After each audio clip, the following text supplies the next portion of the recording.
Now, if you see, the North Star metric here was consecutive weight reduction sessions attended. Do you think you'll be able to create opportunities to directly achieve this consecutive weight reduction sessions? It will be very random. So what you do is you divide this North Star metric into something called as actionable metrics. Okay. Now, these actionable metrics should be MECE, which is mutually exclusive and collectively exhaustive.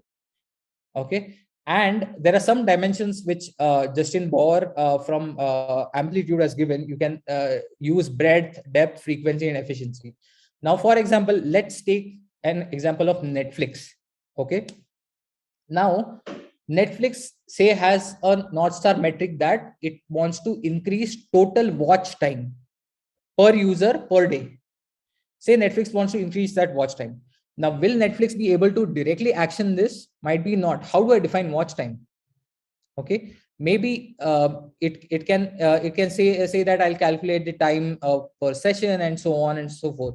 But that might not be an effective way to. That might be just one part of that metric which is impacting the North Star metric. But there are other aspects as well which, if you try to improve, will help a better improvement of the North Star metric. For example, let me see the total watch time.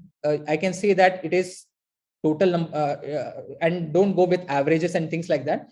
Say total watch time of Netflix per day is number of users watching. Now they may be trial users and they may be subscribers and so on, multiplied by, say, total watch time. Now the total watch time, again, I can divide into number of sessions per user and number time per session. So you multiplied that by number of watchers, number of sessions per day, and number and time per session. Just I'm not going with averages and so on. Now the time per session, you have to notice that the time is not just the session time. Your watch time is some percentage of that session time. For example, you'll explore, you'll search all the recommendations, but that does not count towards your watch time. The watch time is actually when you watch content on Netflix. So then you will say that your watch time is some percentage of your total time per session.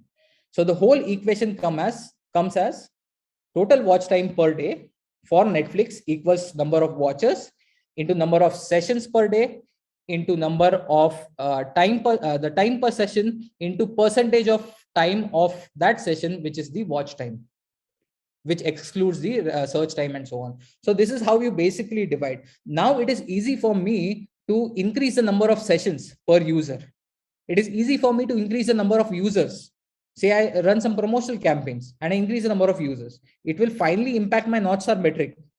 But I am breaking this down into multiple actionable metrics so that I am able to effectively impact the North Star metric. And how does this North Star metric affect the product strategy? You take some decisions which leads to some actions. Now these actions that you take will impact those actionable metrics, and in turn will impact North Star metric, which in turn will impact your product goal and your business goal. So that is what I've tried to highlight here. And you can see that I can then further divide that actionable metric by user persona 1, user persona 2, user persona 3, and give them targets. So for example, I can, if I want to achieve North Star metric, say how much was that? If I could go back, say the goal was to reach maximum 8 consecutive sessions in 9 months on average.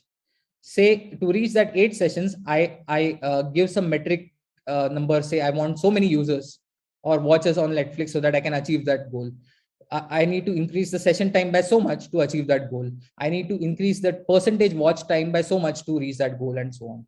And you can do it by user personas. For example, you can separate it by trial subscribers. You can separate it by converted subscribers, and so on.